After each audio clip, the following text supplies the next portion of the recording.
श्री कृष्ण चैतन्य प्रभु नित्यानंद श्री अद्वैत गदाधर श्रीवासादि गौरभक्तवृंद।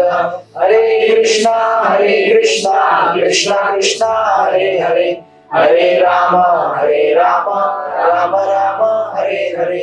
हरे कृष्णा कृष्णा कृष्णा हरे हरे, हरे राम राम राम हरे हरे। हरे कृष्णा कृष्णा कृष्णा हरे हरे, हरे राम राम राम हरे हरे। हरे कृष्णा। आप सब लोगों का स्वागत है हमारे साप्ताहिक कार्यक्रम में। तो हम लोग संत तुकाराम महाराज की कथाओं का आस्वादन कर रहे हैं। उनकी कथा को आरंभ करने के पहले हम लोग श्रील प्रभुपाद के श्रीमद् भागवत महापुराण में से एक श्लोक और एक तात्पर्य पढ़ लेते हैं।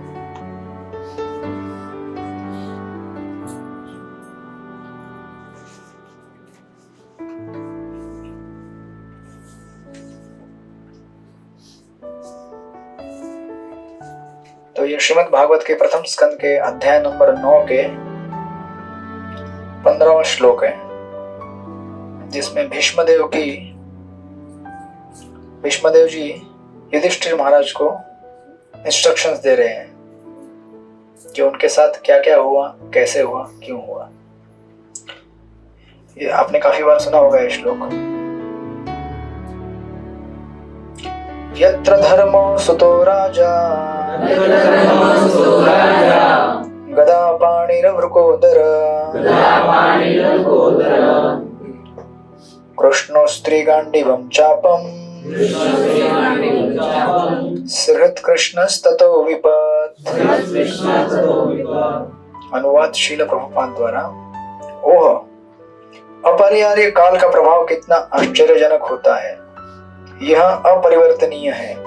अन्यथा धर्मराज के पुत्र युधिष्ठिर, गदाधारी भीम तथा गांडीव अस्त्र धारण करने वाले बलशाली महान धनुर्धर अर्जुन एवं सबके ऊपर पांडवों के प्रत्यक्ष हितैषी कृष्ण के होते हुए यह विपत्ति क्यों आती। तात्पर्य श्रील प्रभुपाद द्वारा। जहां तक भौतिक या आध्यात्मिक साधनों की बात थी, पांडवों के लिए इतनी कमी न थी, इनकी कमी न थी। भौतिक दृष्टि से वे अच्छी तरह से सुसज्जित थे, क्योंकि दो महान योद्धा अर्थात भीम तथा अर्जुन उनके साथ थे। आध्यात्मिक दृष्टि से राजा स्वयं धर्म के प्रतीक थे और इन सब के ऊपर पूर्ण पुरुषोत्तम भगवान श्री कृष्ण हितैषी के रूप में उनके लिए स्वयं चिंता करते थे। फिर भी पांडवों पर इतनी विपत्तियां आई। पुण्य कर्म की शक्ति, व्यक्तित्व की शक्ति, कुशल प्रबंध क्षमता तथा भगवान श्री कृष्ण की प्रत्यक्ष अध्यक्षता में अस्त्र शक्ति होने पर भी पांडवों को अनेक विपत्तियां देखनी पड़ी, जिन्हें अपरिहार्य काल का प्रभाव ही कहा जा सकता है। काल साक्षात भगवान से अभिन्न है, अतएव काल का प्रभाव भगवान की अथक इच्छा का सूचक है। जब कोई बात किसी मनुष्य के वश के परे हो तो पछताने से कोई लाभ नहीं। हरे कृष्णा। श्रील प्रभुपाद की जय। तो श्रीमद् भागवत के इस प्रसंग में बहुत ही इंपॉर्टेंट इंस्ट्रक्शंस दिए गए हैं हम सबके लिए। पांडवों के पास इतना सब कुछ होने के बाद भी कौन कौन था उनके पास? भीमसेन थे, शक्तिशाली। अर्जुन थे, एक्सपर्ट इन मिलिट्री वॉरफेयर, बराबर। उसके बाद कौन थे उनके पास? युधिष्ठिर महाराज, जो स्वयं धर्मराज थे। कोई पाप नहीं किया था उन्होंने, कभी झूठ नहीं बोला था। केवल उनको एक बार कुरुक्षेत्र के युद्ध भूमि में, आइए अंदर आइए, केवल एक बार उनको कुरुक्षेत्र के युद्ध भूमि में झूठ बोलने के लिए भगवान ने बोला तो भी नहीं बोला उन्होंने। आपको पता रहेगा, अश्वत्थामा को जब द्रोणाचार्य का वध करना था तो फिर भगवान ने बोला था युधिष्ठिर महाराज को, बोलो अश्वत्थामा मर गया है। तभी भी युधिष्ठिर महाराज ने मना किया था। तो भगवान भी आकर अगर बोलते तो भी मना करते थे वो कि मैं झूठ नहीं बोल सकता। तो ऐसे धर्मराज थे वो। और उनके साथ माता कुंती और बाकी दो भाई युधिष्ठिर, नकुल और सहदेव, तो इतना सब कुछ, और साथ में भगवान कृष्ण कंटिन्यूअसली उनके साथ थे, नहीं? फिर भी उनके ऊपर इतनी सारी विपत्तियां आई, तो इसका जवाब क्या है? ये जब प्रश्न पूछा जाता है भीम से युधिष्ठिर महाराज द्वारा भीष्मदेव को, तो भीष्मदेव ये उत्तर देते हैं, बोलते क्या कर सकते हैं, इतना सब कुछ होने के बाद भी अगर होता है तो फिर इसे किसका प्रभाव समझा जाए? काल का। और काल कौन है? काल कौन है? भगवान गीता में कहते हैं समय, मैं समय हूं, अपने सीरियल में देखा रहता है ना? तो समय या फिर काल, भगवान गीता में कहते हैं कालोस्मि, मैं काल हूं, कालोस्मि लोकक्षयकृत प्रवृद्धो, मैं काल हूं और सबको खत्म करने के लिए आया हूं। जब अर्जुन पूछते हैं विश्वरूप को देख के घबरा के, कौन है आप, मुझे डर लग रहा है बहुत, तो भगवान बोलते हैं मैं काल हूं। अर्जुन और डर जाता है, बोलते हैं कि आप 5 पांडवों को छोड़कर सबको मैं समाप्त करने के लिए आया हूं, कोई नहीं बचेगा, सबको क्या कर दूंगा मैं? चकनाचूर कर दूंगा। विश्वरूप आपने दर्शन देखा होगा तो भगवान के विश्वरूप के दांत के नीचे सब लोग पाउडर हो रहे हैं। जब मैं कुछ साल पहले यहाँ इसी क्लासरूम में भक्ति शास्त्री पढ़ा रहा था, तो भगवद गीता में अध्याय आता है 11वां, तो उसमें भगवान बोलते हैं सबको खत्म करने आया हूं मैं, सबको खत्म कर दूंगा। तो हमारे कुछ भक्त डर गए थे। वो जो वर्णन है वहां पे आप पढ़ेंगे 11वां अध्याय, भगवान के दांतों के तले सब चूर चूर पाउडर कर दिए जाते हैं, सारे कौरव। तो हम सबका भी पाउडर होने वाला है। ये मत सोचो कि खाली कौरव का पाउडर हुआ था, हम सबका होगा। दिन ब दिन हो ही रहा है, लेकिन हमें समझ में नहीं आता, क्योंकि टाइम इतना इम्परसेप्टिबल है। टाइम का इफेक्ट मोमेंट बाय मोमेंट हम लोगों का, अब पिछले हफ्ते क्लास हुआ था, 1 हफ्ता गुजर गया। इस 1 हफ्ते के अंदर आपने अगर कुछ धर्म का कार्य किया होगा, भगवान का नाम जप किया होगा, हरे कृष्णा कृष्णा कृष्णा हरे हरे, हरे राम राम राम हरे हरे, तो वो आपकी संपत्ति है, बाकी सब बर्बाद। या फिर आपने जो भी बाकी कार्य किया होगा जो इसके लिए कंट्रीब्यूट करता है, नाम जप करने के लिए, वो आपकी संपत्ति है, बाकी सब गया, अब वापस कभी नहीं आएगा। लेकिन नाम जप अगर किया होगा, भगवान की सेवा की होगी, तो उसका रिटर्न आएगा पॉजिटिवली, राइट? तो ये यहाँ पे ये प्रसंग है श्रीमद् भागवतम में। इसी प्रसंग से पैरेलल हम लोग भी प्रसंग देख रहे हैं संत तुकाराम महाराज के जीवन का। आपको याद रहेगा पिछली बार क्या हो रहा था, याद है क्या हो रहा था? बताइए।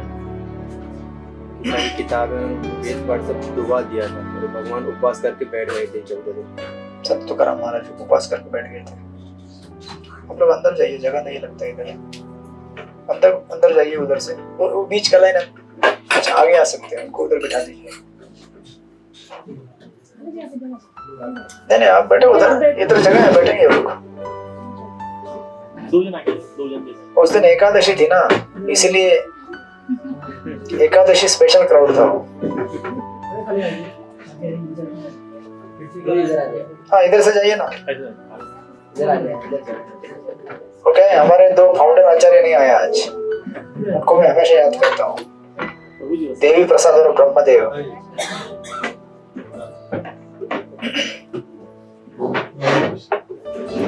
तो हम देख रहे थे कि संत तुकाराम महाराज, उनके ऊपर रामेश्वर भट्ट, बराबर है, रामेश्वर भट्ट, इन्होंने क्या किया था? उन्होंने बोला था कि आपको वेद पढ़ने का अधिकार नहीं है, आप शूद्र जाति में जन्म लिए हैं, आप वेद क्यों पढ़ रहे हैं, और इसके लिए आपको सजा मिलेगी। क्या सजा दी थी उन्होंने?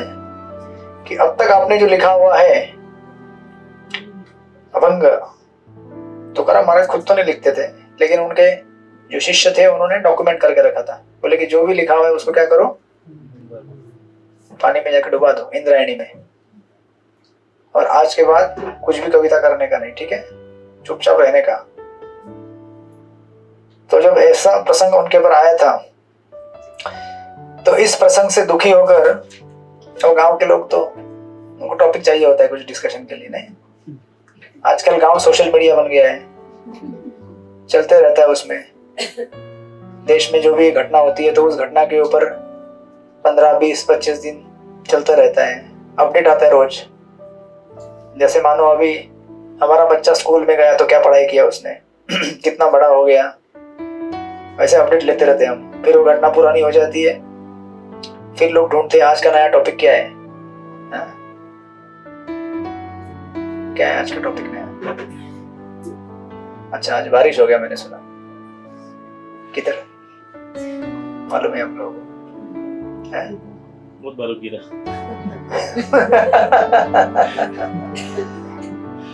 तो संसार में लोग अलग अलग टॉपिक लेके, अभी भी टॉपिक मिल गया था उन लोगों को, गांव के लोगों को, हॉट टॉपिक था, ट्रेंडिंग, ब्रेकिंग न्यूज।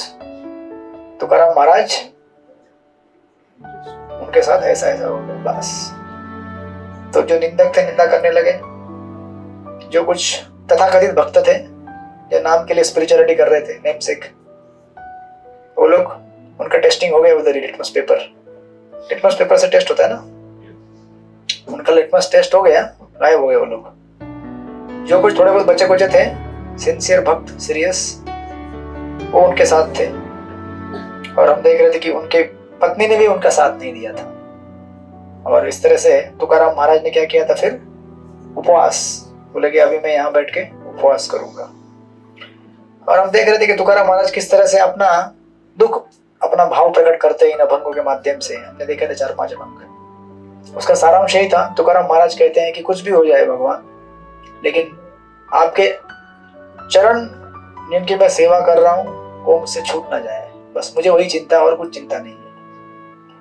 ये अभंग जाएंगे आएंगे, या फिर कोई मुझे कुछ बोलेगा या मुझे कुछ मिलेगा, कभी अपमान करेगा, सम्मान मिलेगा, वो सब कुछ जीवन में चलते रहता है।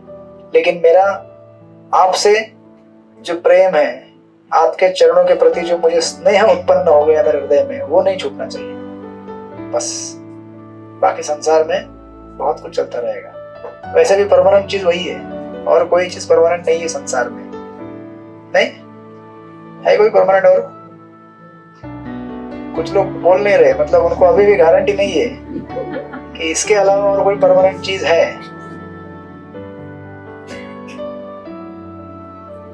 और कुछ परमानेंट है लगता है आपके जीवन में, लेकिन समय उसे तबाह कर देगा। समय इतना पावरफुल है। जब पांडवों के जीवन में ऐसा हुआ तो हम सब क्या है, हमारे औकात क्या है? 2-4 दिन हुए हम लोग हरे कृष्णा जप कर रहे हैं, तो हमको लगता है कि अभी हम महान भक्त बन गए हैं।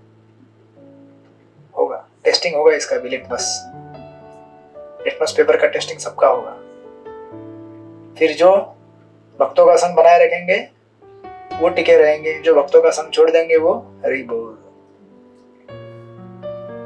उड़ जाएगा, पता नहीं कहां जाएगा वो। इन सब में बचने का एक ही तरीका रहता है, भक्तों का संग। जो सिंसियर भक्त हैं, सीरियस भक्त हैं, उनका संग अगर रहेगा तो ही हम बच सकते हैं। उनका संग छूट गया तो हम लोग छूट गए। आइए आइए, अंदर आइए, बैठिए, आइए। ये हमारे पड़ोसी है, शर्मा गए, लगता है कैलाश प्रभु पकड़ पकड़ के ला रहे हैं। हम लोग जब हॉस्टल में प्रोग्राम करते थे इधर चर्चगेट में, तो उस समय हमारा सेवा रहता था फॉलोअप का। 7:30 बजे प्रोग्राम चालू होता था, प्रसाद हम 9:30 बजे रहता था। 7:30 से 8:30 तक हम ऐसे ही घूमते थे अलग अलग रूम में। चलो चलो चलो, प्रोग्राम स्टार्ट हुआ है। वो बोलते थे आ रहा हूँ।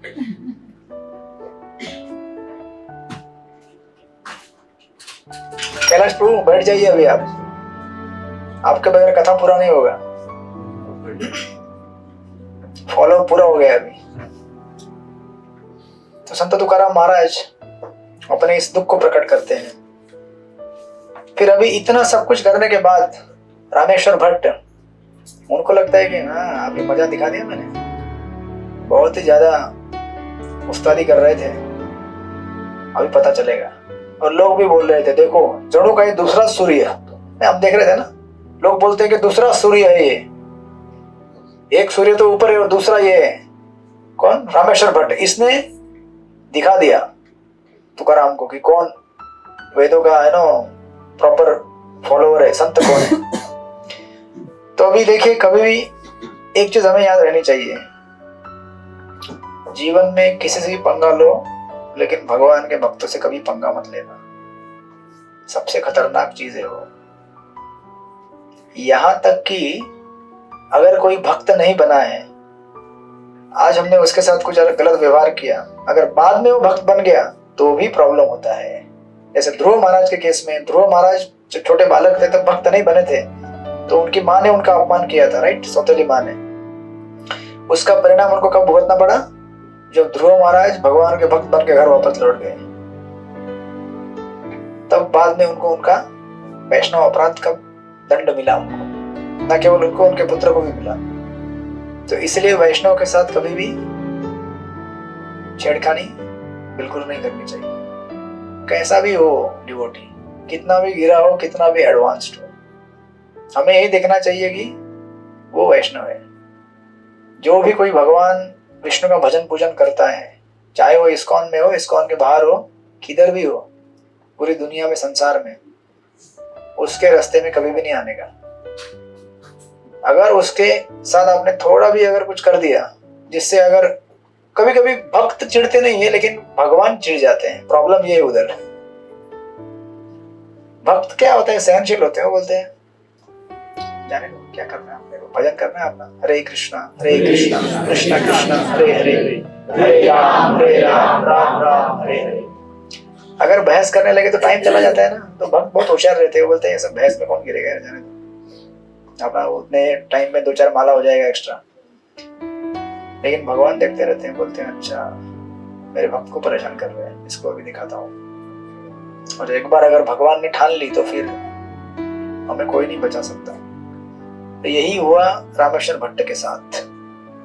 उन्होंने इस तरह तुकाराम महाराज को अपमानित किया, तो उन्होंने भगवान विठ्ठल का, यहाँ पे मराठी में लिखते हैं, म्हणून भगवान श्री कृष्णांचा क्रोध त्यांनी ओढवून घेतला, उनका गुस्सा अपने ऊपर ले लिया। किसने? रामेश्वर भट्ट। तो भगवान के भक्तों का अपराध करने का परिणाम क्या होता है? हमने इतिहास में देखा है, रावण, कुंभकर्ण, ये जितने भी उदाहरण हैं, इन सब उन्होंने भगवान का द्वेष किया था, तो उनको क्या मिला? मुक्ति मिल गई। समझ में आया नहीं आपको? भगवान का अपराध करेगा तो मुक्ति मिल जाती है, लेकिन भक्तों का अपराध करेगा तो बहुत दंड मिलता है। तो आप देखे होंगे भागवत में और एक उदाहरण है अम्बरीश महाराज का और दुर्वास मुनि का। अम्बरीश महाराज ने एकदम सिंपल उपवास किया था और दूसरे दिन पारण करने वाले थे। उस समय दुर्वास मुनि आ गए वहां पे, बोले मैं स्नान करके आ रहा हूँ, फिर आप पारण कर लेना मेरे साथ।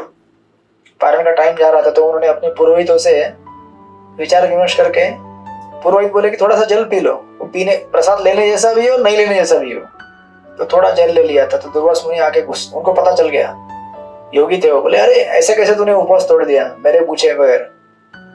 तो तुरंत अपने केश को जमीन पर पटक कर एक राक्षस उत्पन्न कर दिया।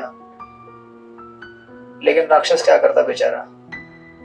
भगवान के भक्तों का तो हमेशा भगवान सुदर्शन चक्र के साथ रक्षा करते हैं। तो सुदर्शन चक्र उनके पीछे लग गया। किसके? दुर्वास मुनि। कहाँ गए वो? पहले ब्रह्मा जी के पास गए। ब्रह्मा जी बोले यहाँ पे कुछ नहीं हो सकता। बोले आगे जाओ। आगे वाला लोक कौन सा है? कैलाश। कैलाश में गए। शिव जी बोले यहाँ भी कुछ नहीं हो सकता। अंत में वैकुंठ में गए, नारायण के पास, भगवान विष्णु के पास। इसलिए उसने कीर्तन लगा दिया, गोलोक का कीर्तन। तो जब वैकुंठ में पहुंच गए भगवान विष्णु के पास, भगवान विष्णु भी बोले मैं भी कुछ नहीं कर सकता, मुझे क्षमा कर दीजिए दुर्वास मुनि जी, आप योगी है, मेरा ही ध्यान करते हैं, लेकिन मैं कुछ नहीं कर सकता। तो एक्चुअली जो भक्तों का अपराध करते हैं वो क्या करते हैं? सबसे बड़ा पाप करते हैं। और उनका जितना भी पुण्य होता है सब खत्म हो जाता है, आयु कम हो जाता है। अब रामेश्वर भट्ट इन्होंने भी क्या किया, अपना सारा पुण्य जितना भी कमाया था, ऑर्डिनरी पुण्य था उनका, कोई आध्यात्मिक पुण्य नहीं, वो भी खत्म कर दिया और अपना जीवन खतरे में डाल दिया। यहाँ तक कि जब हम अपराध करते हैं तो हमें लगता है कि मैं नाम जप करूंगा तो मेरा काम बनेगा, नहीं बनेगा जी। उस समय होली नेम भी काम नहीं करेगा, काम करेगा, बहुत कंटिन्यूसली जप करना पड़ेगा, उतना तो कैपेसिटी है नहीं अपना। 16 माला में क्रैश हो जाते हैं हम लोग। वैष्णव अपराध करते समय और एक देते हैं रेमेडी की, फिर कंटिन्यूसली नाम जप करना होता है, कंटिन्यूसली। उतना हम कहाँ कर पाते हैं नाम जप, थोड़ा बहुत करते हैं तो वो नाम जप तो हेल्प करने वाला है नहीं। उस समय केवल वैष्णव भक्ति आपको बचा सकता है। तो अमरीश महाराज के केस में अमरीश महाराज को बोला गया कि जाओ, दुर्वास मुनि को बोला गया कि जाओ अमरीश महाराज के चरणों में जाकर माफी मांगो, तभी माफी मिलेगी। तो जब वापस आए, माफी मांगी, तब सुदर्शन चक्र शांत हो गया। लेकिन रामेश्वर भट्ट यहाँ पे तो ऐसा कुछ हो नहीं रहा था। तो यहाँ पे प्रसंग आता है कि रामेश्वर भट्ट एक्चुअली क्या कर रहे थे, उन्होंने तुकाराम महाराज को बोल दिया आपके अभंग पानी में डुबा दो, और अपने गांव चले गए वाघोली। वाघोली जाने पर उन्हें लग रहा था कि मैं अभी काफी फेमस हो जाऊंगा, अभी मैंने दंड दिया है इनको। और वाघोली से थोड़ा दूर पे एक शिव जी का मंदिर है नागनाथ करके, पता नहीं पुणे का कोई रहेगा तो पता रहेगा आप लोगों को, नागनाथ। तो शिव जी का दर्शन लेने के लिए वो निकले वहां से। वहां पे दुर्वास मुनि भी शिव जी के पास गए थे यहाँ पे भी रामेश्वर भट्ट शिव जी के पास दर्शन करने गए अपने 2 शिष्यों को लेकर, और रास्ते में एक तालाब आया बहुत बड़ा। सोचा उन्होंने कि चलो तालाब में जरा स्नान कर लेते हैं। लेकिन जैसे पानी में गए तो पानी अग्नि समान जलने लगा उनके शरीर के ऊपर, और पानी से बाहर आए तभी भी शरीर जल रहे हैं, पूरा शरीर जलने लगा अग्नि से, एकदम भयंकर वेदनाएं होने लगी। तो शिष्य को लगा कि गुरु जी का शरीर जल रहा तो पानी डालते शरीर के ऊपर, पानी डाला तो और जलने लगा। तब कितना भी प्रयास कर रहे थे उसको शमन करने का। देखिए जैसे यहाँ पे भागवत में कहा गया है कि जो काल से प्रेरित होता है, जो भगवान से प्रेरित होता है, उसे कोई नहीं रोक सकता। जो भगवान से दंड मिलता है उसे हम किसी भी दवाई से, किसी भी हॉस्पिटल से, किसी भी डॉक्टर से नहीं रोक सकते उसको, वो हमें झेलना ही है। तो यहाँ पे रामेश्वर भट्ट दर्शन करने गए थे शिव जी का, रास्ते में से आधे में से निकल गए घर पे, बोले चलो चलो घर की तरफ चलो, मेरा तो कुछ ठिकाना अभी लगता है, मेरा हो गया, टाइम आ गया मेरा। तो घर पे आए तो बेड पे लेटे लेटे तकलीफ हो रही थी पूरा। घर के जितने भी लोग थे वो देख रहे थे, गांव के लोग, रिलेटिव, सब लोग घेर के बैठे हुए हैं, लेकिन कोई कुछ नहीं कर पाता है। कुछ चीजें ऐसी होती है जिनका प्रतिकार किसी के पास नहीं होता है, कोई हेल्प नहीं कर पा रहे उनको, सब लोग खाली देख रहे हैं हाथ पे हाथ धरकर। तो यहाँ पे लिखते हैं कि उनको सुंदर पत्नी थी, पुत्र थे, संपत्ति, घर, कोई भी उनको उस समय सुख नहीं दे पा रहा था। जब हम भक्तों का अपराध करते हैं तो संसार में कोई भी वस्तु आपको ना बचा सकती है ना सुख दे सकती है, हर तरफ आपको केवल दुख ही दुख दिखेगा।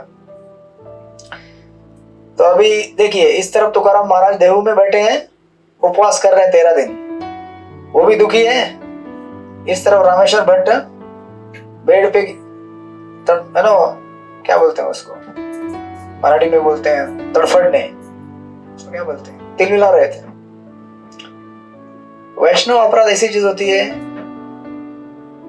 भक्त वैसे दुखी नहीं होते, लेकिन भक्त को भी, वो भी ये क्या है, उसका भी हृदय है। नहीं, हम कहते हैं कि उसको दुख नहीं होता है, लेकिन उनका भी हृदय है, वो एक्सप्रेस नहीं करते, वो भी दुखी थे। मतलब इस तरह से दुखी नहीं जैसे बाहर के सांसारिक लोग दुखी होते हैं, लेकिन वो भी दुखी थे। इधर रामेश्वर भट्ट भी दुखी थे। तुकाराम महाराज ने ठान लिया था कि अभी प्राण त्याग करना है, और बैठे हुए वहां पे उपवास करते हुए। तो गांव के तुकाराम महाराज जब उस तरह से बैठे थे वहां पे, तो भगवान ने क्या किया, एक छोटे बालक का रूप लिया। भगवान विठल ने छोटे बालक का रूप लेकर उनके पास आए और उनको बोले, एक सुंदर चीज बोले उनको, उनके सर पे हाथ रखते हुए बोले, तुकाराम मैं आपका क्या हूँ, रखवाला हूँ, मैं आपका कईवारी हूँ, मैं आपको बचाऊंगा। मेरे होते हुए आप क्यों चिंता करते हो, आपको चिंता करने की क्या जरूरत है। प्रहलाद महाराज ने मेरे नाम का जप किया, इसलिए उनको क्या हुआ, बहुत प्रॉब्लम हुआ। हम सब लोग यहाँ पे आए हैं सोच करके हरे कृष्णा जप करेंगे तो क्या होगा? हाँ,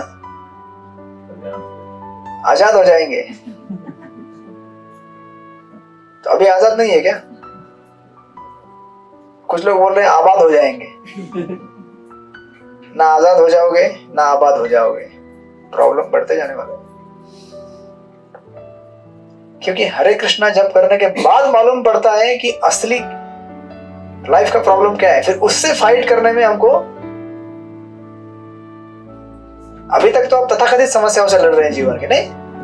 ये रोटी कपड़ा मकान ये सब क्या समस्या है क्या लड़ने के लिए?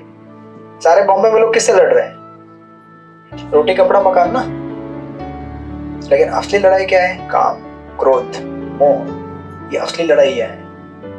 किसी को मालूम ही नहीं है, ऐसा डमी लड़ाई खेल रहे हैं लोग। वास्तविक लड़ाई तो काम के साथ है, क्रोध के साथ है, ईर्ष्या के साथ है। ये सब लड़ाइयां कब लड़ेंगे मालूम ही नहीं पड़ता है हमको। जब हरे कृष्ण जब करते तो मालूम पड़ता है, अरे बाप रे, ये असली लड़ाई है। राइट? तो बोले कि प्रहलाद ने मेरा नाम का जप किया तो हिरण्यकश्यप ने उसको तकलीफ दिया, लेकिन मैंने उसको बचाया। मैं भी तुम्हें बचाऊंगा। मैंने रक्षण किया प्रहलाद का, मैं भी आपका रक्षा करूंगा। देखो, आप जो अभंग जो है ना पानी में डुबाया है ना, उसको मैंने मेरे हार्ट के साथ पकड़ कर रखा है और मैं पानी के अंदर बैठ के उसकी रक्षा कर रहा हूँ। भगवान बोले कि मैंने वो अभंग मेरे हृदय के अंदर पकड़ के रखे हैं और मैं पानी के अंदर बैठ के उसकी रक्षा कर रहा हूँ। उसे भीगने नहीं दिया मैंने। ऐसा बोलकर भगवान ने उनको एम्ब्रेस किया और गायब हो गए, अंतर्धान हो गए वहां से। तो अभी उस समय तुकाराम महाराज तो महाभागवत है, अपने भगवत भक्ति में लीन थे। तो कुछ लोग वहां पे आए निंदक और बोलने लगे, है ना, कुछ मतलब दोनों प्रकार के लोग वहां पे थे, भाविक और निंदक दोनों। तो जो भाविक लोग थे वो आके बोलने लगे, तुकाराम महाराज कैसे भी हो लेकिन अभी भी भगवान का नाम ले रहे हैं। उनके मुख से धीरे धीरे भगवान का नाम निकल रहा है। देखो अभी भी उनके चेहरे पे कितना तेज है, इतना कठिन प्रसंग से जाते हुए भी। और जो निंदक थे वो बोल रहे थे कि देखो इसकी पत्नी थी जो पहली, जब गांव में सूखा आया था, दुष्काल, तब अन्न अन्न अन्न बोलते बोलते मर गई। और अभी भी तुकाराम क्या होगा? अन्न अन्न अन्न बोलते हुए मर जाएगा। हालांकि वो जानते नहीं थे मूर्ख लोग कि तुकाराम महाराज अन्न अन्न नहीं बोल रहे थे, वो राम राम राम कृष्ण हरि बोल रहे थे। संसार के लोगों को और ही सुनाई देता है, जब हम हरे कृष्णा बोलते तो उनको और कुछ सुनाई देता है, नहीं? क्योंकि उनके कान कैसे हो गए हैं? बहरे हो गए हैं। उनको केवल इंद्रिय तृप्ति के विषय वस्तु के बारे में सुनाई देता है, भगवान का नाम सुनाई नहीं देता है। लेकिन भक्त ऐसे थे जो आके तुकाराम महाराज को धाड़स बना रहे थे। वो कह रहे थे कि तुकाराम महाराज अभी भी भगवान का नाम जप कर रहे हैं, उन्होंने अपना धैर्य नहीं खोया है, इतना कठिन प्रसंग से जाने के बाद भी। और फिर ऐसे कुछ दिन जाने के बाद एक दिन गांव के लोगों के सपने में भगवान विट्ठल आते हैं और बोलते हैं, देखो, गांव के लोगों को बोलते हैं, तुकाराम महाराज के जो भी अभंग उनके हैं ना जो पानी में डुबा है, उन सबको मैंने क्या किया है? सुरक्षित रखा हुआ है इंद्रायणी नदी के नीचे दबा के। और आप जाकर देखो, ये कुछ दिन में ऊपर आएंगे, उनको निकालो जाकर। तो गांव के लोग ऑफ कोर्स वो सब निकालने के लिए जाते हैं। तुकाराम महाराज का ऐसा प्रसंग दिख रहा है साइड में हो रहा है करके, लेकिन ये सब जो घटनाएं हो रही है, इससे हमको सीखना चाहिए कि विपत्ति के समय में हमारा केवल एक ही रक्षक होता है। और कौन होता है वो? भगवान तो होते हैं, और कौन होता है? हरिनाम होता है। और कौन होता है? धैर्य धारण रखो। धैर्य धारण रखो। और कौन होता है? अभी तक आप लोग कथा का मर्म नहीं समझे। भक्त लोग होते हैं। अरे भैया, जब भक्ति नहीं रहेगा हमारे साइड में, हमारे प्रॉब्लम के टाइम में, तो हमको कौन धाड़स बंधाएगा हरि नाम करने के लिए? हरे कृष्णा कृष्णा कृष्णा हरे हरे, हरे राम राम राम हरे हरे। भक्त नहीं रहेगा तो हमारा हालत, और हम सबके लिए भगवान नहीं आ सकते हमेशा। तुकाराम महाराज के लिए भगवान आए, मुझे तो कुछ गारंटी नहीं मेरे लिए कभी भगवान आएंगे, लेकिन भक्त को भेजेंगे वो। तो मुझे देखना पड़ेगा कि भगवान आए हैं लेकिन भक्त के माध्यम से आए हैं, हमें ये देखना पड़ेगा।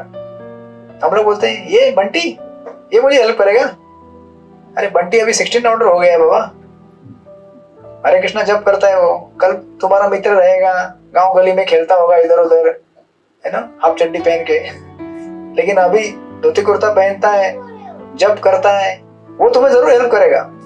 हमें क्या लगता है कि ये डिवोटी ये मेरे साथ आया था, ये क्या करेगा, क्या हेल्प देगा। यही हमको काम करने वाले हैं हमारे लिए।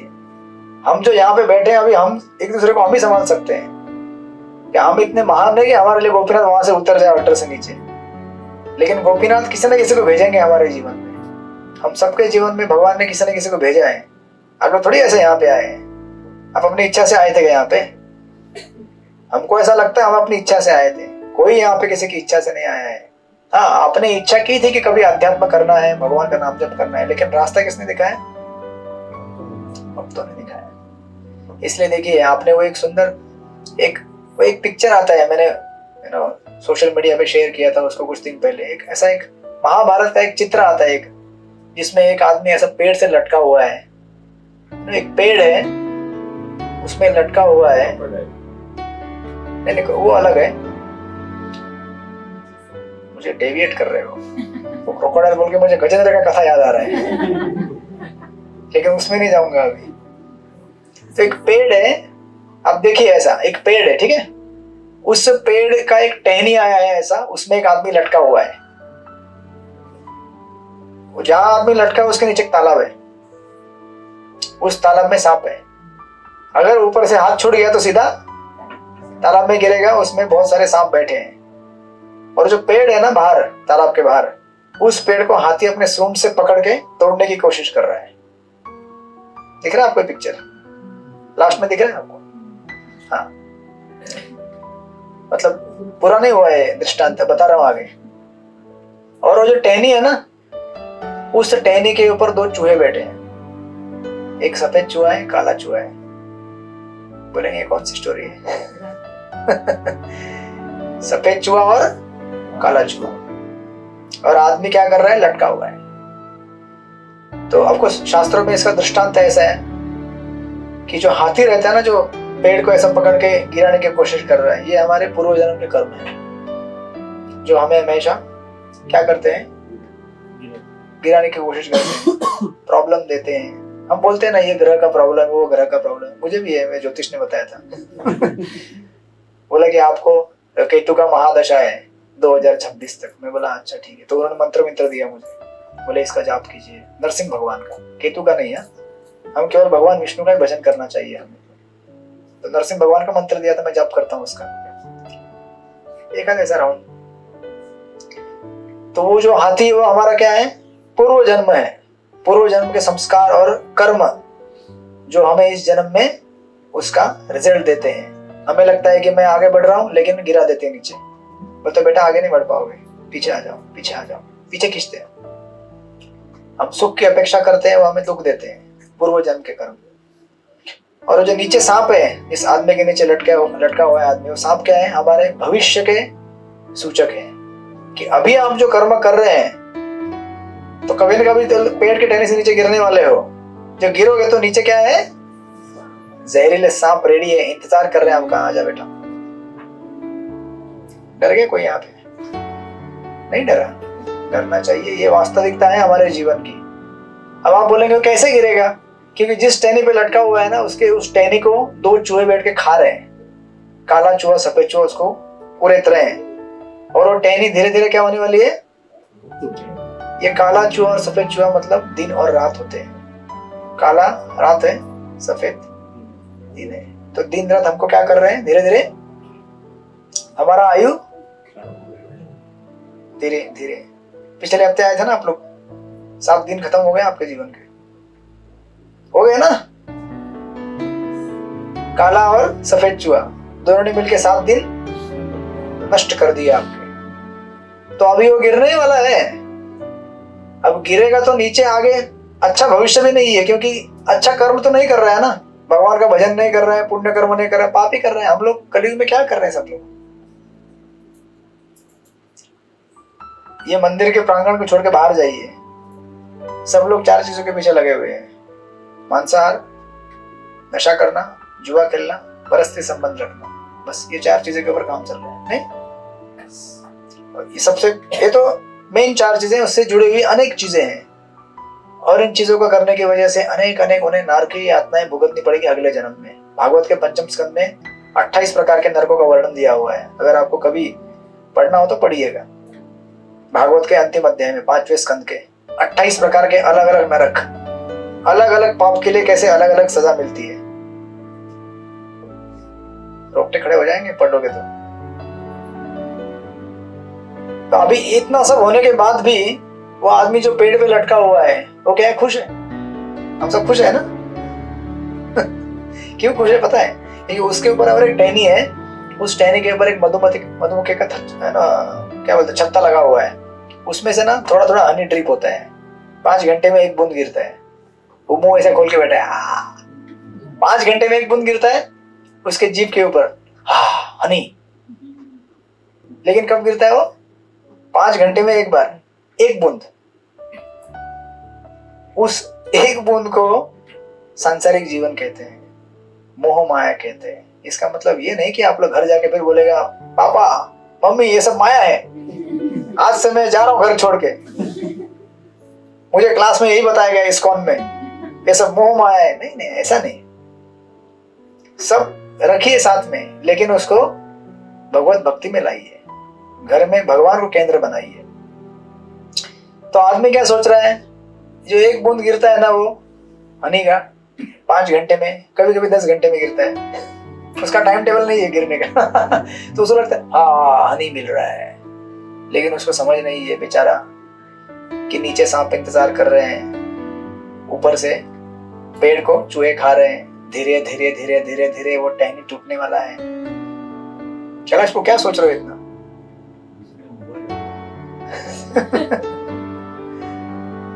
और इतना सब करते हुए भी चैन नहीं है, क्योंकि वो जो बाजू में हाथी है ना, बार बार पेड़ को हिला रहा है। तो कभी कभी ऐसा होता होगा कि वो ऐसा ऐसा एम करके बैठा है, अभी बूंद गिरेगा, लेकिन पेड़ हिलता है तो बूंद ऐसा उधर गिर जाता है हवा से, पेड़ को हिलाने के। अरे अरे इधर चला गया एंजॉयमेंट, अरे इधर एंजॉयमेंट, अरे कैसे मिलेगा मुझे? यहाँ पकड़ में आता ही नहीं है, क्योंकि पूर्व जन्म का कर्म जो साथ में लगा हुआ है वो आपको एंजॉय करने नहीं देता है।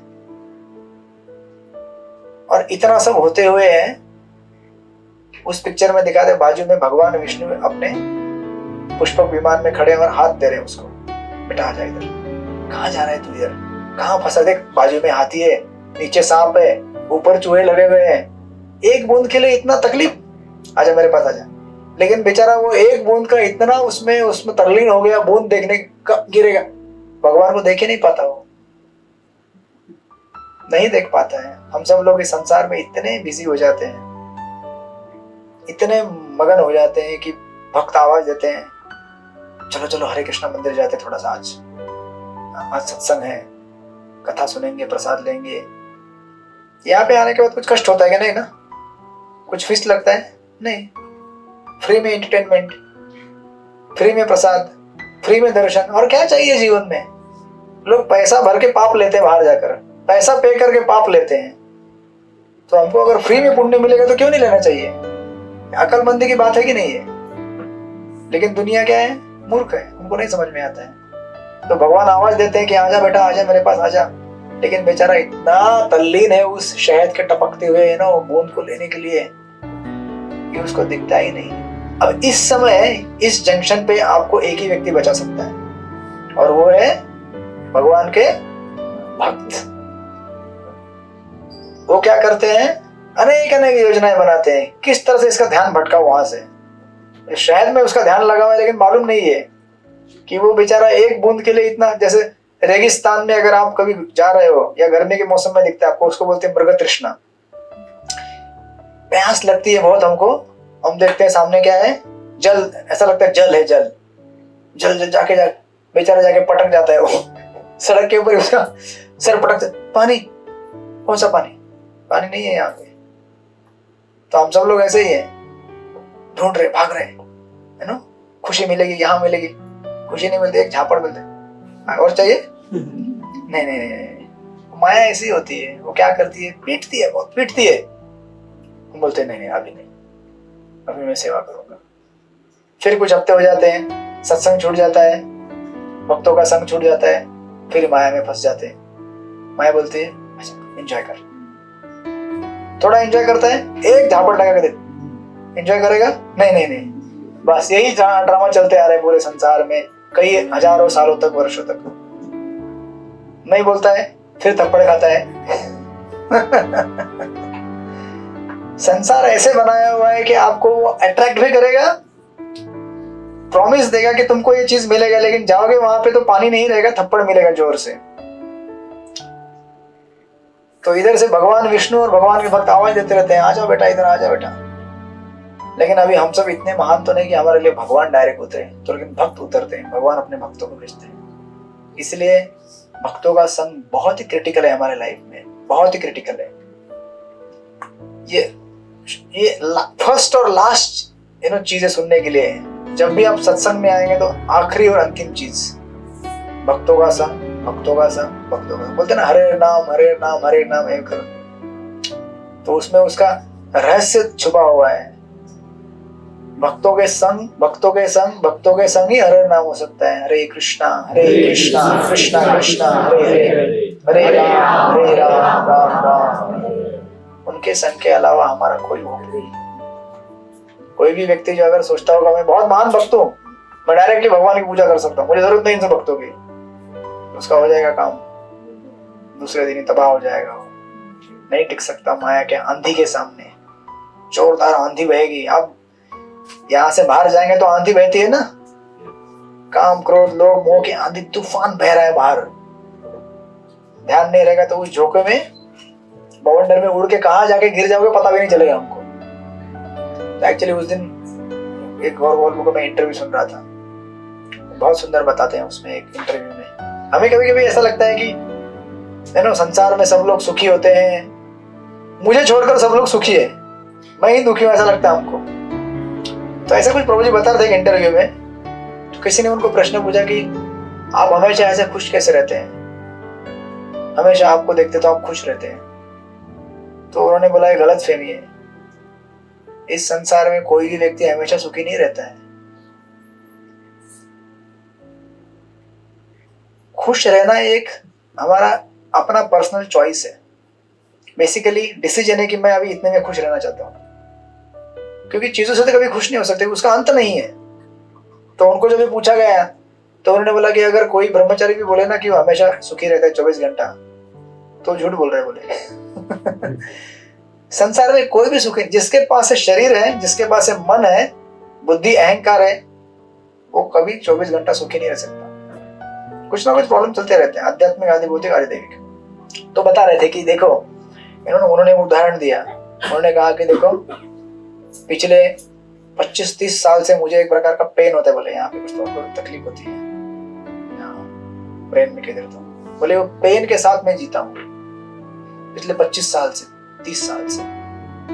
तो उन्होंने बताया कि मैं जनरली बताता नहीं सब चीजें, लेकिन आपने क्वेश्चन पूछा तो अभी उसके जवाब में और कोई जवाब है ही नहीं, यही जवाब है। क्योंकि एग्जाम्पल नहीं दूंगा तो, क्योंकि उसने ऐसे क्वेश्चन पूछा तो अभी उसका जवाब क्या देंगे। तो फिर उन्होंने उसको बताते हुए एक सुंदर एक एक्रोनिम दिया, उन्होंने एक सुंदर एक एनालॉजी दिया। बोले कि जीवन में जब भी प्रॉब्लम हो ना, तो बोले अभी आजकल मॉडर्न इसमें क्या वो एक्रोनिम देते हैं ना, हम तो बहुत सादे लोग हैं, लेकिन फिर भी एक्रोनिम उन्होंने बताया तो मैं बताता हूँ आपको। उन्होंने बोला कि कभी भी लाइफ में प्रॉब्लम होगा तो कार चलाओ, कार, उस कार में बैठ के ड्राइव करो। तो एक कार में 3 लेटर रहते हैं ना, CAR, कार, CAR। बहुत सारे लोगों ने कार चलाई होगी, लेकिन ये कार चला के देखना तो मजा आएगा। तो उन्होंने कहा कि इसमें सबसे पहला C रहता है चेंज। अगर आपके लाइफ में कुछ प्रॉब्लम है, चेंज करने की कोशिश करो, उस प्रॉब्लम को सुधारने की कोशिश करो। कोशिश ही कर सकते हो, उससे ज्यादा कुछ नहीं कर सकते हो। गारंटी नहीं है कि वो सक्सेसफुल होगा नहीं होगा।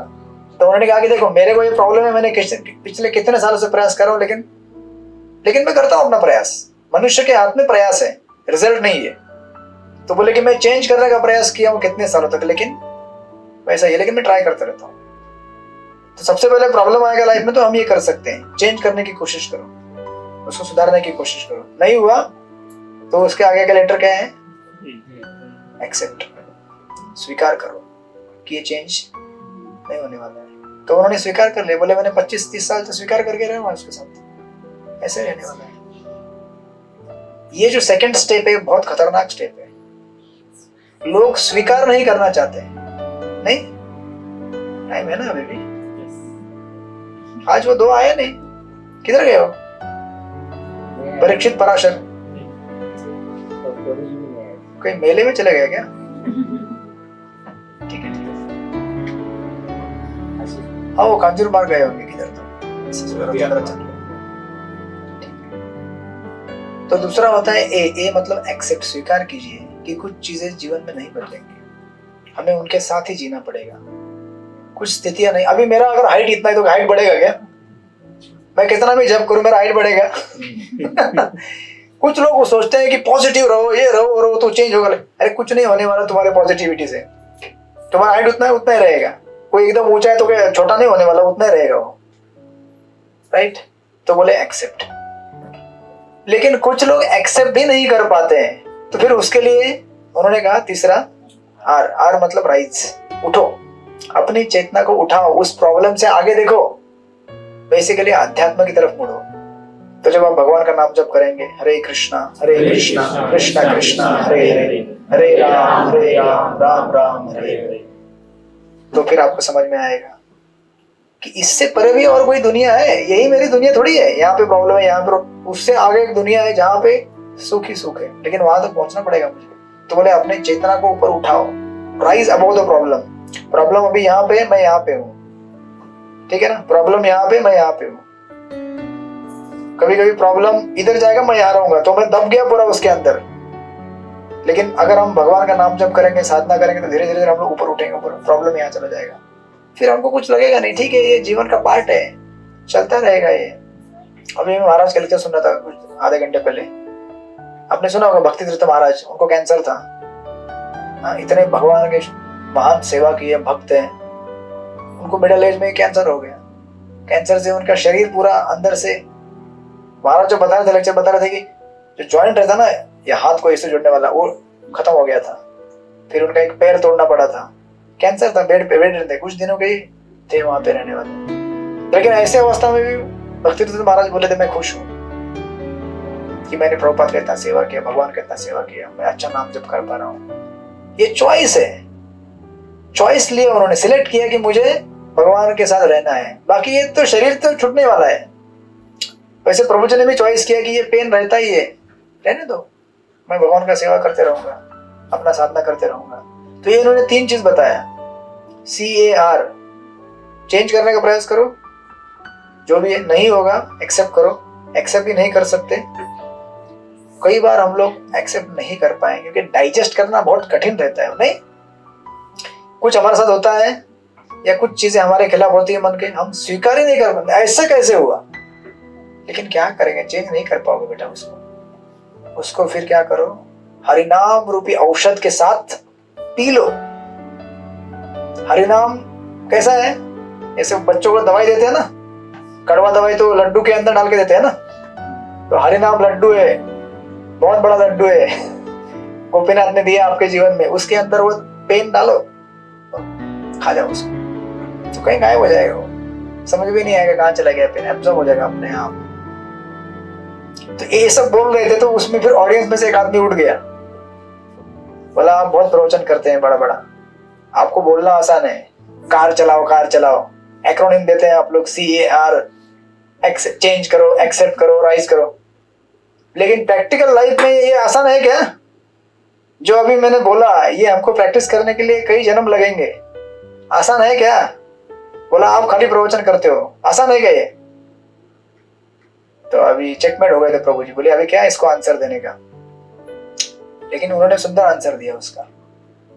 उन्होंने कहा कि अगर समझो हम कहीं जा रहे हैं, मुंबई से अगर दिल्ली जा रहे हैं, वृंदावन जा रहे हैं, अगर हमारा कार खराब हो जाए, हम क्या करते हैं?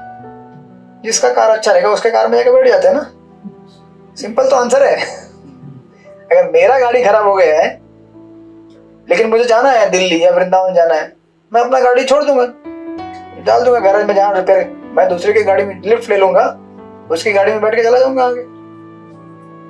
सिंपल है ना आंसर? तो क्या समझ में आया? अगर जीवन में कभी कभी मैं उठ नहीं सकता, राइज नहीं कर सकता, जो थर्ड स्टेप है राइज, अपने आप को ऊपर उठाओ इन समस्याओं के परे, मैं खुद से नहीं उठ सकता ना, कम से कम मैं किसी को बुला सकता हूँ ना, भैया आजा मेरा हेल्प कर। मैं भक्तों का हाथ पकड़ सकता हूँ, उनको बुला सकता हूँ, मुझे हेल्प करो, और फिर उनके मदद से मैं आगे बढ़ सकता हूँ। इसीलिए भक्त हमारे लिए बहुत इंपॉर्टेंट है। भक्तों को कभी अंडर एस्टिमेट नहीं करना चाहिए, क्योंकि कई बार हम लोग उठ नहीं पाएंगे अपने से, हमको कोई डिवोटी ही बचाएगा। हमारा कार खराब हो गया तो खराब ही है पहले से हो अच्छा किधर था हमारा गाड़ी तो खराब ही है ना,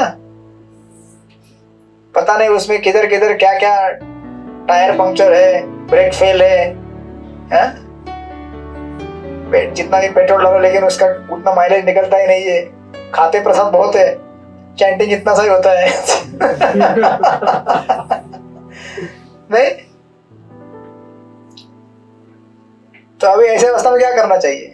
छोड़ दो अपनी गाड़ी को, दूसरा गाड़ी चला रहे जोरदार, रोज कर रहे 16 वाला एकदम तगड़ा, भागवत पढ़ रहा है, सेवा कर रहे हैं, उसको पकड़ो, बोलो प्रभु इधर बैठो मेरे साथ, हम दोनों मिलके जप करते हैं हरे कृष्णा कृष्णा कृष्णा हरे हरे, हरे राम राम राम। आपका भी माइलेज बढ़ जाएगा गाड़ी का, आपका भी स्पीड बढ़ेगा जप का, आपका भी स्पीड बढ़ेगा सेवा करने का, दूसरों को देख के इंस्पायर हो जाओगे आप। यही भक्ति का सूत्र है और फॉर्मूला है, सीक्रेट। ये सीक्रेट आपने पकड़ लिया, जिंदगी में कभी भक्ति छूटेगी नहीं। और अगर आपने सोच लिया हम थोड़ा गांव जाएंगे फिर करते रहेंगे, दूसरे शहर में जाएंगे करते रहेंगे, अलग रहेंगे करते रहेंगे, नहीं होगा। ऐसे कितने भक्त, और ये तो लेवल 1 है, फिर भक्तों के अंदर भी हमें कैसे रहना चाहिए वो दूसरा सब्जेक्ट मैटर है, वो और डेप्थ में डिस्कस किया जा सकता है। बट एटलीस्ट भक्त के समाज में आइए, भक्तों के साथ रहिए, है ना। तो तुकाराम महाराज को एक्चुअली ऐसे समय में धाड़स किसने बनाया? तो भक्तों ने। और ऑफकोर्स भगवान उनके लिए आए, क्योंकि भगवान डायरेक्ट उनके साथ संपर्क में थे। हम तो डायरेक्ट भगवान के संपर्क में है क्या? नहीं, लेकिन हम भक्तों से संपर्क रख सकते हैं। लेकिन इसके लिए क्या है ना, नम्रता चाहिए, ह्यूमिलिटी चाहिए, ये बोलने की शक्ति होनी चाहिए कि प्रभु मेरे जीवन में प्रॉब्लम चल रहा है, प्लीज हेल्प करो मुझे। है कैपेसिटी बोलने का? अपने अहंकार को बाजू में रखकर किसी भक्त को बोलना कि प्रभु ये प्रॉब्लम है लाइफ में, प्लीज हेल्प। इतना अगर आप कर सके तो आपका जीवन सफल हो गया। ऐसा कोई है क्या यहाँ पे जिसके जीवन में प्रॉब्लम नहीं चल रहा है? अभी कोई है प्रॉब्लम फ्री?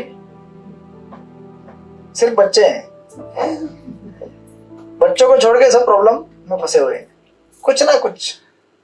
तो कोई भक्त रहेगा जिसके साथ आपका अच्छा दोस्ती है, उसको बोल सकते हैं, समझा सकते हैं, प्रभु है, बोलने से आपका आधा प्रॉब्लम सॉल्व हो जाएगा। कि भगवान वही देखना चाहते हैं। देखिए, इसलिए मैंने कई बार आपको, एक बार पिछली बार कहा था महाराज का लेक्चर में, महाराज बोल रहे थे कि हम लोग इतना भागवत पढ़ते हैं, कथा करते हैं, लेकिन फिर भी हम भक्ति में आगे क्यों नहीं बढ़ते?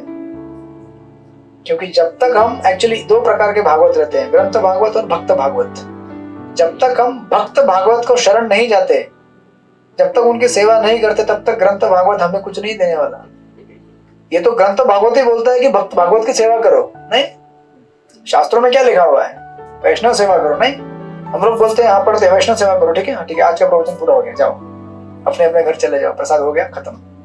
अरे सेवा करने के लिए बोल रहे हैं। इसीलिए जब तक हम अपने आप को सरेंडर नहीं करेंगे भक्त के चरणों में, तब तक भगवान, चाहे आप कितना भी नाम जप करो, कितना भी नाम जप करने का परिणाम यही है कि हम भगवान की सेवा करने के लिए, भक्तों की सेवा करने के लिए रेडी हो जाए। एक्चुअली वो रिजल्ट है उसका। लेकिन नाम जप करते समय वो भाव होना चाहिए कि नाम जप किस लिए कर रहा हूँ। इसलिए नहीं कि मुझे समस्याओं से फ्री होना है, प्रॉब्लम से मुक्त होना है, वो तो ऑटोमेटिक हो ही जाता है, बाय प्रोडक्ट है वो। लेकिन मेन प्रोडक्ट क्या है? वैष्णव सेवा, भगवान की सेवा, राइट। तो तुकाराम महाराज इस तरह से भक्तों के साथ, है ना, आश्रय लेते हैं। तो अभी जो भक्तों ने सपना देखा था, भगवान आए थे सपने में, बोले थे जाओ इंद्रायणी की नदी से निकालो, तो तुरंत भक्त वहां चले जाते हैं देखने के लिए कि सचमुच भगवान ने कहा है तो होगा। तो जो भक्त जिनको स्विमिंग आता था, वर्णन आता है उसमें, कूद मारते पानी में, इंद्रायणी की नदी में, और जाकर देखते तो सचमुच पानी में क्या हो रहा है? अभंग तैर रहे हैं उनके। तो पूरा अभंग बाहर लेके आते हैं और ये खबर पूरे गांव में फैल जाती है कि तुकाराम महाराज के अभंग भगवान ने, जो कहते हो बचा दिए, पानी में भीगने नहीं दिया उसको। ये भगवान का और भक्त का रेसिप्रोकेशन है। इतना सब जो खबर फैलता है कि 13 दिन तक पानी में डुबाने के बाद भी अभंग को कुछ नहीं हुआ है, तो चमत्कार हुआ ना। बीच में कभी पिछले साल एक वीडियो वायरल हो रहा था, वो गीता पानी में तैर रही थी कहीं पे, है? वो पता नहीं कितना था, लेकिन ये तो सचमुच था। तो इतना सब चमत्कार होने के बाद अभी आपको कैसा लगना चाहिए? तुकाराम महाराज को कैसा लगना? अरे वाह, आज से मेरा फिर बहुत बड़ा न्यूज़पेपर में नाम आ जाएगा। नहीं, क्या नाम है आपका? हंसल। बोले हंसल प्रभु को भगवान ने एक मृदंग अपने हाथ से दिया लाकर, तो कितना बड़ा न्यूज फैलेगा ना। समझो, मृदंग आपको गोपीनाथ ने खुद हाथ में लाके दिया। बोले गोपीनाथ ने मुझे हाथ में दिया, छापो सब जगह पे, फेसबुक में डालो, यूट्यूब में डालो, न्यूज़पेपर में डालो, दुनिया भर में मेरा नाम हो जाएगा। तुकाराम महाराज ऐसा नहीं सोच रहे थे।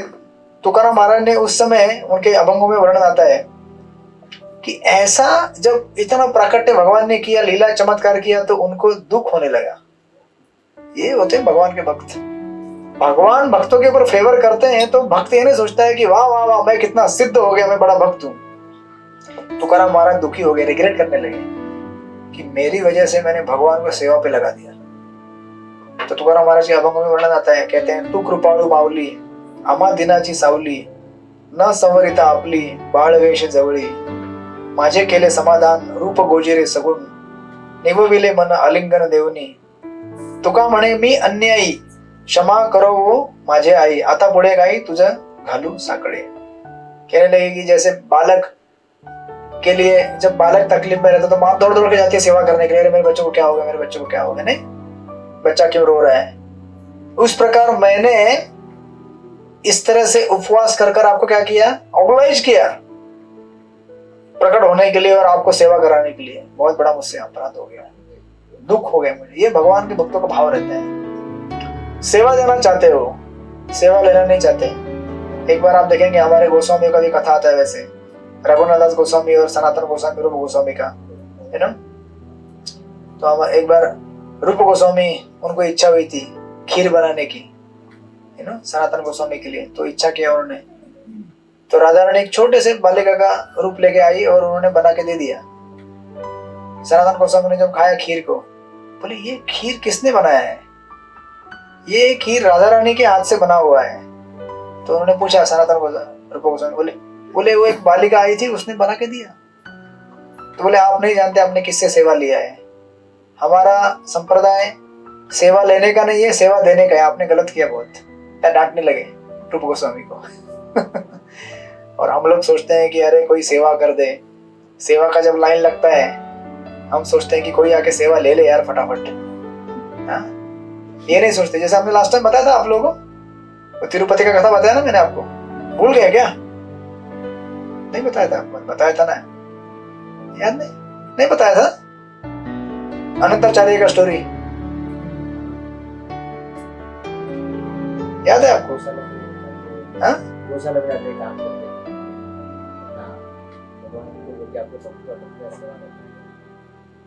हाँ, याद नहीं आ रहा है या मैंने नहीं बताया था आपको? चलो वापस बता देता हूँ। अनंताचार्य जो थे भगवान के भक्त, वहां पे तिरुपति में क्या कर रहे थे, उन्होंने फूल का बगीचा बनाया था भगवान श्रीनिवास के लिए। फिर उन्होंने सोचा कि मैं क्या करूंगा, भगवान के लिए एक छोटा तालाब बनाऊंगा। तो मिट्टी निकाल रहे थे और निकाल के अपने इसमें क्या रहता है, उसको बर्तन रहता है, उसमें पकड़ पकड़ के डाल रहे थे दूसरी जगह पे। तो भगवान श्रीनिवास उनको देखकर आए वहां पे, छोटा बालक का रूप धारण कर कर। बोले बाबा मैं आपकी सेवा करता हूँ। तो अनंताचार्य बोले नहीं नहीं नहीं नहीं, ये सेवा मेरा है, तुम कैसे करेगा, मैं अपना सेवा करूंगा, चलो हटो यहाँ से। तो बालक जिद करने लगे, बोले यहाँ अगर आओगे तो खैर नहीं तुम्हारी। हटा दिया उसको। फिर उनकी पत्नी थी, वो भी सेवा में लगी थी उनकी, उसमें प्रेग्नेंट थी। फिर भी उन्होंने बोला थोड़ा थोड़ा उठा के डालो साइड में। तो अनंताचार्य उठा रहे थे, वो उसमें डब्बे में भर रहे थे और पत्नी लेके डाल रही थी वहां। पहले मूवमेंट स्लो था, बाद में तेज हो गया पत्नी का मूवमेंट। अनंताचार्य बोले ऐसा कैसे तुम फास्ट करने लगे, अभी पहले तो स्लो था। तो उनकी पत्नी बोली एक छोटा बालक है, वो आता है उधर से, वो उठाता है फिर फेंकता है। मैं आप से जैसे लेती हूँ यहाँ से थोड़ा ऐसा, वो उठा के लेके जाके फेंक के आता है उधर साइड में। अनंताचार्य को गुस्सा आ गया। बोले वो बालक इसकी, बोले इधर आओ। बोले तुमको अगर सेवा करना है तो तुम अपना कुदल फावड़ा ले लो, मिट्टी निकालो, अपना सेवा करो। ये सेवा मेरा है, मेरा सेवा मैं करूंगा कि आप करोगे? हम लोग यहाँ उल्टा बोलते हैं, प्रभु मेरा भी सेवा कर लो आप, मैं प्रसाद ले लेता हूँ। है ना, भौतिक जगत में ये भाव चलता है, आध्यात्मिक जगत में भाव चलता है। तो उनको डांटा, डांट के उनको है ना ऐसा एक यहाँ पे एक जोर से एक मुट्ठी मार दिया। बोले जाओ यहाँ से, भागो। तो थोड़े देर में मालूम पड़ा कि जो श्रीनिवास जी का जो गर्भगृह रहता है मेन, वहाँ भगवान श्रीनिवास के यहाँ से खून निकलने लगा। तो सारे पुजारी हल्ला करने लगे, क्या हो गया भगवान को। फिर आपको वो परंपरा अभी भी चलती आती है, वहाँ पे भगवान के इधर कैंपुर लगाते हैं उससे ना उस पास्ट टाइम को याद करने के लिए।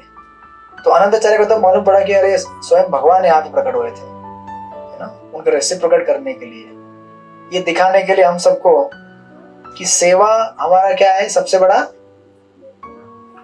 क्या है, धन दौलत है ना। अरे सेवा छोड़ के और कोई धन दौलत है हमारा? हमारे साथ कुछ जाने वाला है?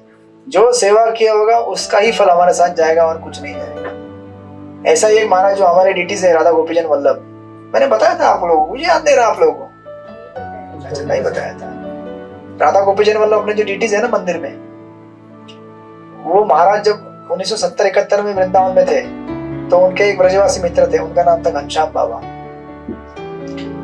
बहुत बूढ़े थे वो, यमुना में जाकर पानी लेके आते थे बाल्टी भर के, उनके डीटी से राधा गोपीचंद वल्लभ उनकी सेवा करने के लिए। इतने बूढ़े थे कि यमुना से पानी भर के लाते थे तो 4 कदम चलते थे, फिर रुकते थे 5-10 मिनट, फिर 4 कदम चलते थे, फिर रुकते थे। तो एक दिन महाराज बोले कि मैं आपकी बाल्टी उठाता हूँ, मैं सेवा करता हूँ। तो गुस्सा हो गए, बोले नहीं नहीं नहीं, ये सेवा मेरा है, मेरा सेवा मैं करूंगा कि आप करेंगे। आप ये सेवा नहीं कर सकते। भगवान, अब वो बोलने लगे कि इस बूढ़ी अवस्था में मैं और कुछ नहीं कर सकता भगवान के लिए, यही एक सेवा है जो मैं भगवान के लिए कर सकता हूँ। अगर ये सेवा आप मुझसे ले लेंगे तो फिर मैं क्या करूंगा, ये मेरा सेवा है। तो महाराज उस प्रसंग को याद कर रहे थे, और मैं भी जिस दिन ये कथा सुना था, पढ़ रहा था मैं, तो उस समय महाराज को ये लेक्चर में यही पॉइंट स्ट्राइक हो गया। वहां पे महान भक्तों का ये दशा रहता है और हमारा और दशा रहता है, सेवा उसी के नाम पर फिर महाराज ने अपने डिटीज का नाम रखा हुआ है, राधा गोपीचंद वल्लभ, उनकी याद में। तो हम लोग सेवा करने के लिए भागते हैं और भगवान के भक्त बोलते हैं कि ये सेवा किसका है, किसका है? अरे जोर से बोलो, डर क्यों रहे हो? मेरा है। तो कौन करेगा? मैं करूंगा। मेरा सेवा अगर आप करेंगे तो फिर मेरा कंट्रीब्यूशन क्या है भगवान की सेवा में? कुछ नहीं है ना। हर किसी को अपनी अपनी एक सेवा पकड़ के रखनी चाहिए इस्कॉन में, ये सेवा मेरा है, मैं करूंगा। समझे ना?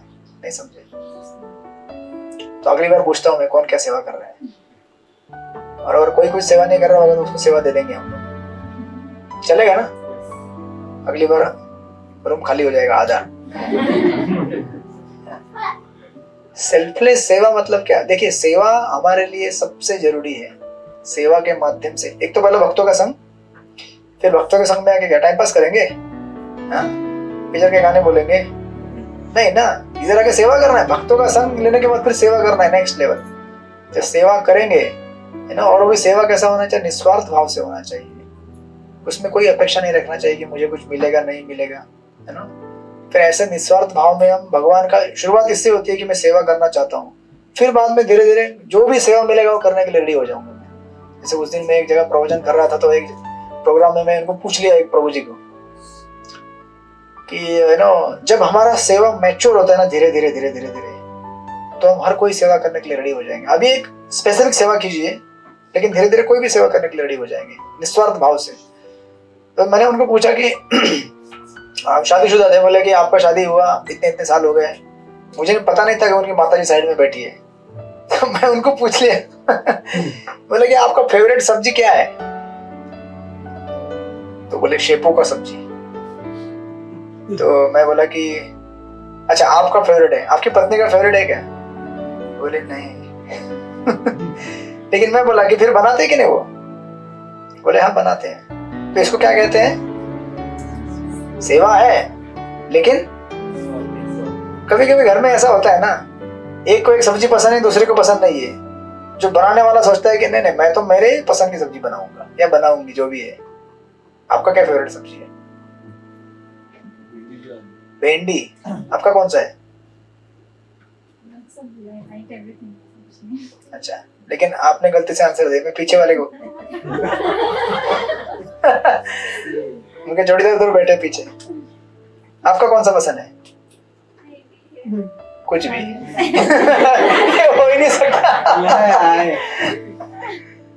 तो एक्चुअली क्या हुआ, मैंने उनको पूछा, वो प्रभु जी को, फिर मैंने बोला कि वो बोले कि मेरे माता जी इधर ही बैठे बाजू में। फिर मैं माता जी तरफ देखा, मैं बोला कि माता जी आपको भी पसंद है? कुछ नहीं बोल रही थी। फिर प्रभु जी बोले अभी धीरे धीरे पसंद होने लगा है। नहीं हुआ तभी बनाना पड़ेगा। क्यों? प्रेम का मामला है भाई, साथ में रहना है, प्रेम से रहना है, तो फिर हमें निस्वार्थ भाव से सेवा करना पड़ता है। तो उस तरह से शुरुआत होगी, भक्तों का संग, फिर सेवा, फिर धीरे धीरे धीरे प्रोग्रेशन आगे जाएगा। एक ऐसा जाएगा कि आप कोई भी सेवा करने के लिए रेडी हो जाएंगे। तो अभी ठीक है, आप लोगों दोनों को सेम सब्जी पसंद है तो अच्छा है, पर नहीं रहेगी ऐसे कोई तो सब्जी रहेगी जो आपको पसंद है उनको पसंद नहीं रहेगी ना। ऐसा तो नहीं हो सकता कि कोई नहीं रहेगी। आपको पूछेंगे नहीं कौन सी है वो सब्जी। लेकिन फिर भी बनाती है ना माता जी। आपके लिए आप बोलेंगे तो बनाएंगे ना, खुशी से बनाएंगे। क्यों? क्योंकि आप लोगों का रिश्ता है, संबंध है, घर परिवार है, साथ में रहते हैं। उसी प्रकार जब हम भगवान को अपना घर समझते हैं, भगवान के भक्तों को अपना शरीर समझते हैं, तो हम उनके लिए कोई भी सेवा करने को रेडी हो जाएंगे। By at least begin with some सेवा, राइट। तो इस तरह से तुकाराम महाराज सोचने लगे कि मैंने क्या किया, भगवान को दुख दिया, मुझे नहीं करना चाहिए था ऐसा। मैंने भगवान को ऑब्लाइज किया, अपना दुख प्रकट करते हैं। जस्ट 2 मिनट से अभंग यहाँ पे उसको पढ़ लेता हूँ। कहता है कि थोर अन्याय केला तुझा अंत मैं पाहिला। मैंने अन्याय किया, आपका अंत मैंने देखा कि आप पिघल जाओगे मेरा इस तरफ तपस्या देखकर। भाव है ना, जानियाच्या बोलासाठी चित्त शोभविले, भोग विलासी केला क्षीण अधम यातहीन। कहते कि मैंने इस तरह से उपवास कर कर अपने आप को भूखा प्यासा रखकर आपको प्रेशराइज किया कि नहीं आपको आना पड़ेगा मेरे लिए, राइट, मेरा योगक्षेम चलाने के लिए आना पड़ेगा। तो एक्चुअली क्या है कि तुकाराम महाराज अपने लिए बुला रहे थे क्या? हमने उनके लास्ट लेक्चर में देखा था, तुकाराम महाराज का भाव क्या था कि अगर मेरी बदनामी होती तो बदनामी किसकी हो रही है? किसकी हो रही है? भगवान की। बोले देखो भगवान, मेरे साथ जो होगा ना उसका इल्जाम आपके ऊपर लगेगा, मेरे ऊपर नहीं लगने वाला है। आपको मतलब हम इतने इरेस्पॉन्सिबल नहीं होने चाहिए, लेकिन भक्त का रसिक भाव है। भक्त सोचता है कि भगवान मैं आपका हूं, लेकिन वो आपका हूं ये भाव होना चाहिए पहले हमारा। जब मैं सोचूंगा कि मैं गोपीनाथ का हूं, तो मैं भगवान को बोल सकता हूं कि भगवान अगर मेरा ठीक से जप नहीं हुआ ना और लोग कुछ बोलेंगे ना, तो आपका जिम्मेदारी है। लोग आपको बोलेंगे, आपको नाम रखेंगे। तो तुकाराम महाराज इसीलिए भगवान को बुला रहे थे कि आप आइए और प्रूव करके दिखाइए कि आपका नाम जब, आपकी भक्ति कभी फेल नहीं जाती है। 100% सक्सेस है यहाँ पे, लेकिन सक्सेस आपके हिसाब से, मेरे हिसाब से नहीं है। हमारे हिसाब से क्या 13 दिन हमको बैठ सकते थे क्या? 13 दिन, एक दिन में हम लोग हो जाते। अच्छा नहीं आ रहे, ठीक है मैं जाता हूँ अभी। चलो हाँ आज भिंडी की सब्जी बना देना, ठीक है मैं आ रहा हूँ 12 बजे घर पे। हो गया मेरा उपवास, टूट गया। इससे ज्यादा उपवास नहीं कर सकता। लेकिन तुकाराम महाराज थे ना, आप भी पहुंचेंगे उस स्टेज पे धीरे धीरे धीरे धीरे। लेकिन हमें इसके लिए क्या करना चाहिए? भक्तों के संग में रहकर भजन अपना कीर्तन करते रहना चाहिए। हरे कृष्णा कृष्णा कृष्णा हरे हरे, हरे राम राम राम हरे हरे। और कार चलाते रहना चाहिए। अब कार में अगर नहीं चला पाए तो आगे वो H लेटर आता है, हेल्प। अपनी गाड़ी खराब हो जाए तो लिफ्ट ले लो, कोई प्रॉब्लम नहीं है। बुलाओ भक्तों को, बोला आ जाओ प्रभु, थोड़ा आज जप करने का मन कर रहा है साथ में। भक्त बोलेगा हाँ इतने दिन तक तो अकेले जप कर रहा था, आज कैसे? समझ गया, तेरा गाड़ी पंक्चर हो गया लगता है। तेरा गाड़ी का हवा निकाल दिया लगता है माया देवी ने। कोई बात नहीं, मेरा गाड़ी का टायर भी अच्छा है क्योंकि मैं बाकी भक्तों के साथ बैठा हूँ, चलो आ जाओ गाड़ी में बैठो। तो इस तरह से भक्तों के संग में रहकर हमारा सफर चलता रहेगा भक्ति का। संग छूटेगा, ब्रेक लगेगा, राइट। संग नहीं छोड़ना है इसलिए। तो आप में से बहुत सारे लोग जप करते हैं, नहीं करते हैं? सबके पास जप मालाएं हैं, सबके पास है जपमाला है? ठीक है, अगर नहीं रहेगा किसी के पास तो मुझे बताइए, मैं आप लोगों के लिए जपमाला दूंगा। मैंने उधर कल प्रोग्राम में बांटा था, उधर खोखोली गया था, तो मुझे याद आया कि अपने भी प्रोग्राम में लोग आते तो उनको भी देना चाहिए जपमाला भगवद गीता। ठीक है, हरे कृष्णा। हरे कृष्णा। नित्य नियम से जप करते हैं ना रोज, 16 माला दिया था। चलेगा, कोई बात नहीं, कुछ ना कुछ तो करते हैं ना, धीरे धीरे बढ़ाएंगे उसको हम लोग ग्रेजुअली। हरे कृष्णा कृष्णा कृष्णा हरे हरे, हरे राम राम हरे हरे। श्रील प्रभुपाद की जय, संत तुकाराम महाराज की जय। ठीक है, तो काफी समय हो गया, मैं प्रश्न नहीं लूंगा अभी, तो हम लोग कीर्तन कर लेते हैं थोड़ा सा, फिर आप लोग प्रसाद पाइएगा।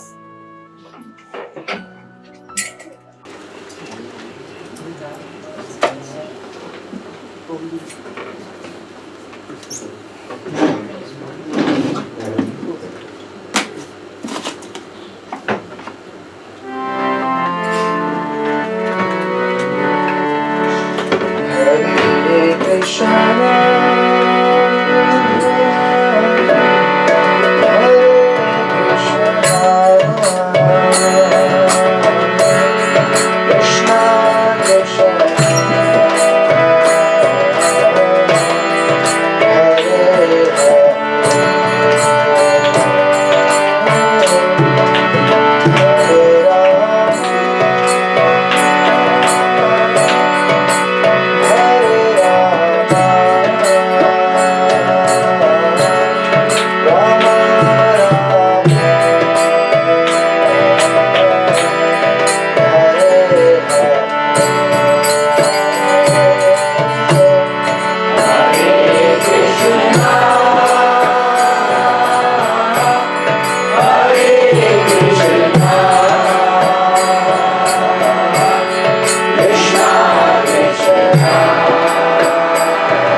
महाप्रसादे गोविंदे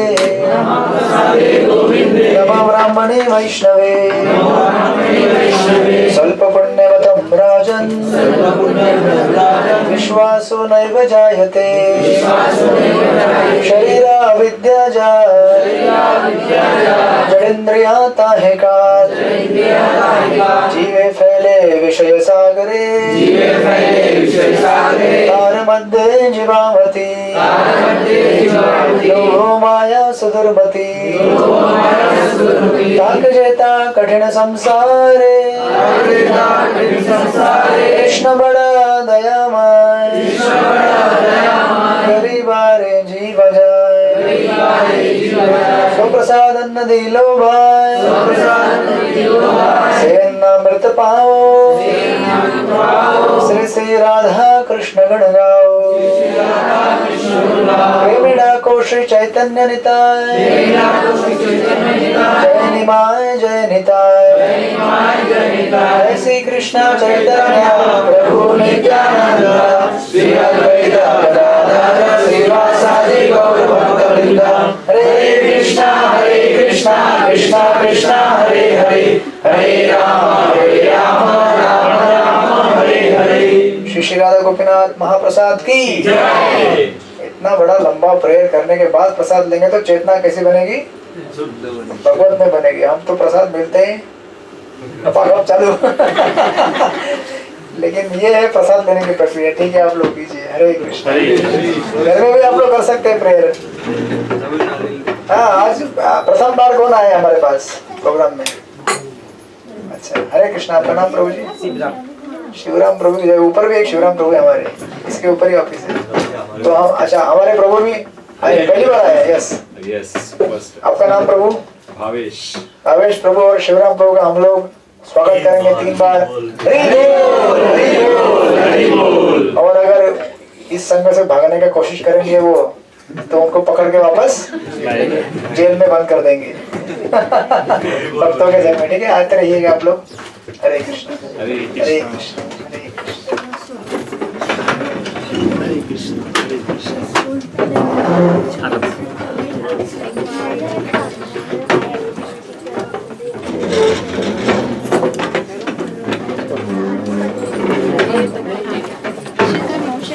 हरे हरे कृष्ण। अरे तो हमारे स्टूडेंट रह चुके हैं कॉलेज में। एकदम सुंदर होता है। कहाँ पे रहते हैं आप? अरे पास में रहते हैं, आते रहिएगा। तो सेवा करते रहते हैं आप भी। Thank you so much. नहीं नहीं, हरे कृष्ण। अरे दंडवत ऊपर लगाना है गोपीनाथ को, यहाँ नहीं। हरे कृष्णा माता जी। हरे कृष्णा। हरे कृष्ण। आशीर्वाद दीजिए मुझे कि सेवा करते रहूं मैं। हरे कृष्ण।